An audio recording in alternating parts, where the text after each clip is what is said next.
A very good day to all. Yes, I am your business teacher, class 11. Today we are going to introduce you a new subject that is we call business studies.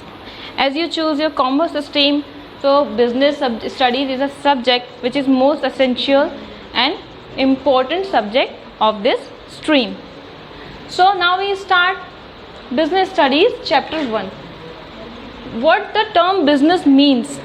It is derived from a word busy. Business means busyness. What kind of busyness? Now you can say that if you do a particular job, someone hire you, or you may say you have a particular profession, right? So there is a certain time period. There is a limited time period for which you have to work on. But in business there is a different thing.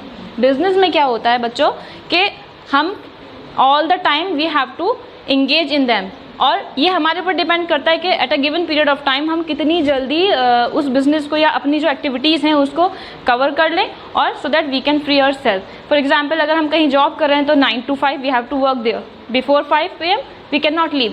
But in a business, if you have a showroom, if you have a large organization and you are a businessman, so you can complete your work at per your time, right? Now in the business studies there is a chapter number 1. Before studying a chapter or discussion, I'm going to share a short story with you. There are 4 students sitting in a formal meeting, right? अगर आपने 10th class pass कर लिया, आप लोग भी अपने जो हो बच्चे आपस में मिलते हैं, डिस्कस करते हैं कि भाई कौन सी स्ट्रीम लोगे, क्या स्ट्रीम सेलेक्ट करोगे, साइंस और कॉमर्स, ठीक है. तो वो बच्चे आपस में डिसाइड कर रहे थे, 4 students, after passing their 10th. So one of them is saying that I will take science stream. Another one is say that I will go for commerce stream, right? तो कॉमर्स में अब at that time one of students father intervene. क्या हुआ कि उनके father आते हैं एक बच्चे के, वो बोलते हैं कि why would not you go for business. आप बिजनेस को सिलेक्ट क्यों नहीं करते? अगर आप अपना करियर बनाना चाह रहे हो तो बिजनेस में क्यों नहीं बना सकते. नाउ अब बिजनेस का नाम सुनते ही क्या हुआ कि बच्चों के दिमाग में बहुत सारे क्वेश्चन आने लगे. सपोज कि what business, how can we start a business, at what time we can start business, and at the same time what are the requirements, what are the skills do we need while start a business. So here in the business studies chapter 1 we are going to study about nature and purpose of business. business का nature क्या है और उसका क्या purpose है business करने का, वो जो हमें बच्चों इस chapter में पढ़ेंगे. intro में now point number 1 is intro, right? अब introduction अगर हम business का देंगे किसी को, तो business you can say business is that economic activity, right?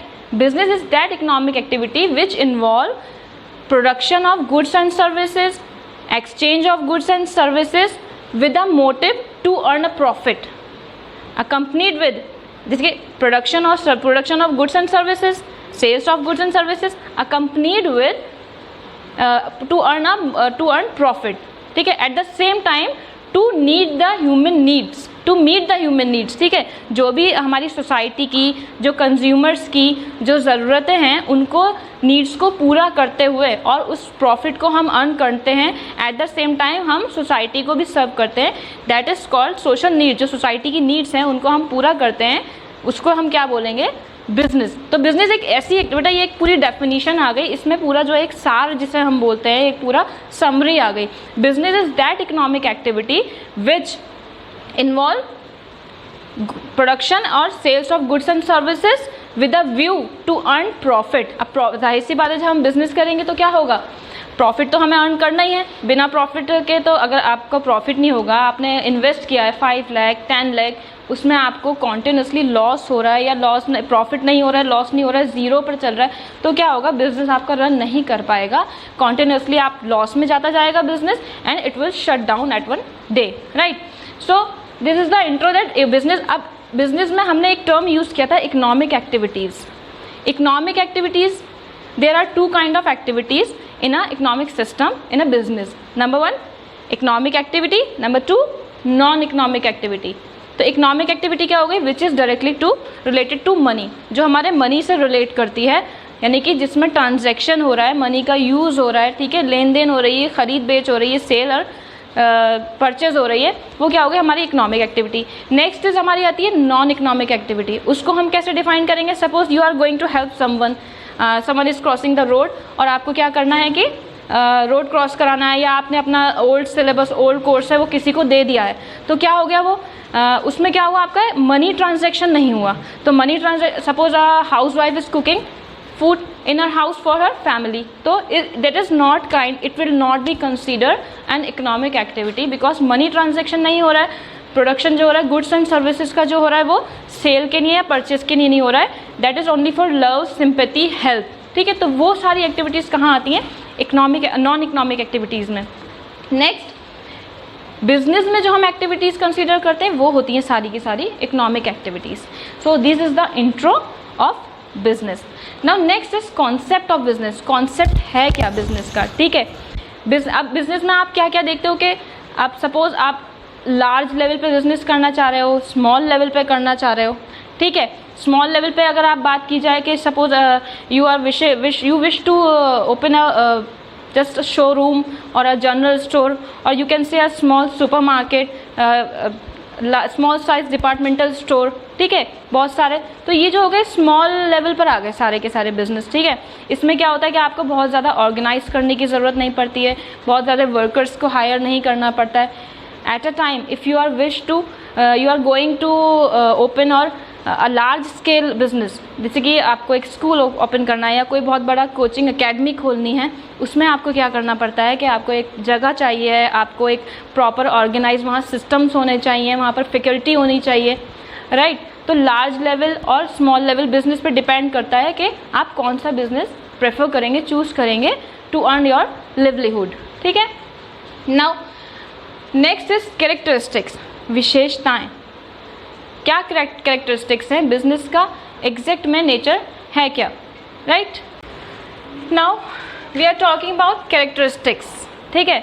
अभी हमने पढ़ा इंट्रोडक्शन बिजनेस स्टडीज़ का या बिजनेस का, उसके अलावा हमने पढ़ा कॉन्सेप्ट क्या था बिजनेस का, ठीक है। Now next we are going to define characteristics, business studies की क्या विशेषताएं हो सकती हैं, right.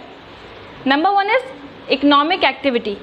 As we discussed earlier, the business include all the economic activities apart from non economic activities.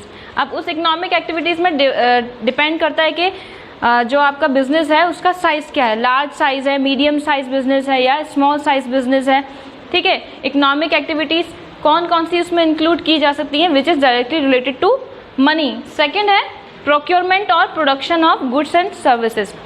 What do you mean by procurement? कुछ products ऐसे होते हैं जो which can be directly be manufacture. अगर I am going to start a automobile company, ठीक है, तो उसमें क्या होगा कि अगर मैं अब हर स्पेयर पार्ट का उस ऑटोमोबाइल जैसे कि कार है उसका क्या होगा कि स्पेयर पार्ट्स जो हैं वो हर स्पेयर पार्ट का मैं अलग प्रोडक्शन तो करूँगी नहीं। मैं क्या करूँगी कि हर स्पेयर पार्ट को अलग अलग जगह से जो प्रोडक्शन है, जो फैक्ट्रीज़ हैं जो उसको मैन्युफैक्चर कर रही हैं, वहाँ से परचेज करके उनको असेंबल करके I am going to assemble them and then resell them. तो मैंने क्या करा, स्पेयर पार्ट्स को परचेस किया और उसके बाद जो मेरा जो फाइनल प्रोडक्ट तैयार हुआ वो मैंने उसको मार्केट में सेल कर दिया अपना नेम से, ठीक है। तो प्रोक्योरमेंट इसे कहते हैं, प्रोक्योरमेंट। और नेक्स्ट क्या है, अगर मुझे प्रोडक्शन करना है, सपोज एक पेन फैक्ट्री या किसी कॉपीज़ की फैक्ट्री या कोई भी कोलगेट, टूथपेस्ट, कोई भी कंज्यूमेबल आइटम की मुझे प्रोडक्शन करनी है, तो उसमें क्या होगा, मुझे फैक्ट्री सेटअप करनी पड़ेगी। प्रोक्योरमेंट में क्या होगा, मुझे प्रोडक्ट्स रेडीमेड मिलेंगे, उनको असेंबल करके आई कैन रीसेल देम, ठीक है। तो इसका कैरेक्टरिस्टिक क्या है, बिजनेस में क्या होता है, या तो हम प्रोक्योरमेंट करते हैं या प्रोडक्शन करते हैं गुड्स एंड सर्विसेज का, ठीक है। नेक्स्ट है सेल्स और exchange of goods and services. Sales and exchange is must. Business को कंडक्ट करने के लिए सेल्स और एक्सचेंज ज़रूरी है। ऐसा नहीं है कि मैं घर में कोई प्रोडक्ट तैयार कर रही हूँ और यू कैन से कोई सोप या कोई फेस वॉश या कोई किसी भी तरह का कंज्यूमेबल आइटम तैयार कर रही हूँ अपने आप से, और उसको मैं क्या कर रही हूँ अपने पर्सनल यूज़ के लिए, या फिर ऐसे फ्रेंड्स को डिस्ट्रीब्यूट कर दिया या किसी अपने रिलेटिव को दे दिया।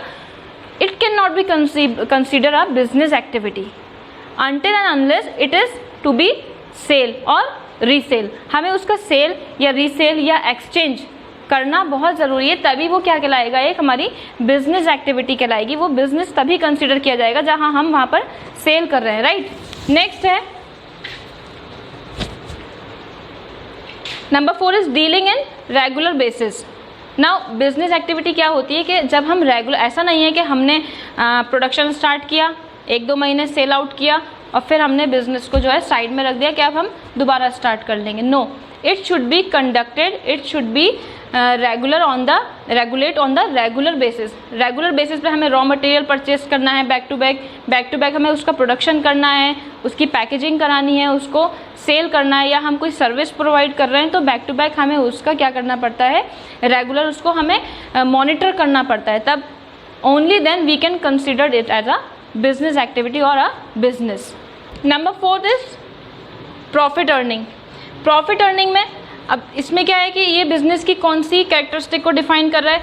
अगर हम कोई भी बिज़नेस कंडक्ट कर रहे हैं और उसमें हमें प्रॉफिट नहीं हो रहा है रेगुलर बेसिस पे, और वो हमारा जो बिज़नेस है लॉस में जा रहा है, तो we can not consider it as a business in the future और in the long term. Long run में हम उसको बिज़नेस कंसिडर नहीं कर सकते until and unless we can make a targeted profit. जब तक हमें जो हमने अचीव करना है, जो टारगेटेड हमारा प्रॉफिट है, उससे थोड़ा कम भी अगर हमें प्रॉफिट हो रहा है, इसका मतलब बिज़नेस हमारा फुलफिल हो रहा है, हमारा बिज़नेस जो है प्रॉपरली रन हो रहा है। लेकिन अगर रेगुलर बेसिस पे ईयर बाय ईयर और यू कैन से मंथली अगर हमें प्रॉफिट नहीं हो रहा है उसमें, या ईयरली नहीं हो रहा है, तो we can not consider it as a business for the future term, right. Next है अनसर्टेनिटी ऑफ रिटर्न। बिजनेस की एक कैरेक्टरिस्टिक ये है कि अनसर्टेनिटी ऑफ रिटर्न। सबसे इसका बेस्ट एग्जांपल दूं आपको तो मैं आज के टाइम में, अब से 2 साल पहले जिन्होंने बिज़नेस कुछ ना कुछ स्टार्ट किया होगा, प्रोडक्शन का या सर्विस का, कोई भी गुड्स एंड सर्विसेज का इंपोर्ट एक्सपोर्ट किया होगा, अब से 2 साल पहले उन लोगों ने नहीं सोचा होगा कि what will be the situation in the coming next 2 years. जो ये पैंडमिक स्टार्ट हुआ है बेटा, इसका ये सबसे बड़ा एक एग्जाम्पल है। उन्होंने नहीं सोचा होगा कि because future is uncertain, nobody nose कि कल क्या हो जाएगा। और जैसे कि पिछले साल हुआ और इस साल हुआ, तो जो जिन्होंने 2019 की स्टार्टिंग में कोई बिज़नेस स्टार्ट किया होगा उनको नहीं पता होगा कि क्या सिचुएशंस आने वाली हैं। तो बिज़नेस का मोस्ट इंपॉर्टेंट कैरेक्टरिस्टिक क्या हो गया, अनसर्टेनिटी ऑफ रिटर्न। उनको नहीं पता था कि नेक्स्ट ईयर में हमें जो हम एक्सपेक्ट कर रहे हैं प्रॉफिट 1 लाख का, 2 लाख का, you can say 10 lakh 50 lakh, वो उनको मिलेगा या नहीं मिलेगा, राइट। तो अनसर्टेनिटी जो है, ये अनसर्टेनिटी ऑफ रिटर्न जो है बिज़नेस का एक कैरेक्टरिस्टिक है, और वो जो भी बिजनेसमैन होते हैं वो उसको लेकर चलते हैं साथ में कि हमें आगे की सिचुएशन के लिए तैयार रहना होगा। कुछ भी हो सकता है, अनसर्टेनिटी आ सकती है, रिटर्न हमें मिले या ना मिले। तो ये एक इसमें इंपॉर्टेंट कैरेक्टरिस्टिक है और ये एक मेजर रोल प्ले करता है किसी भी बिजनेस में, राइट।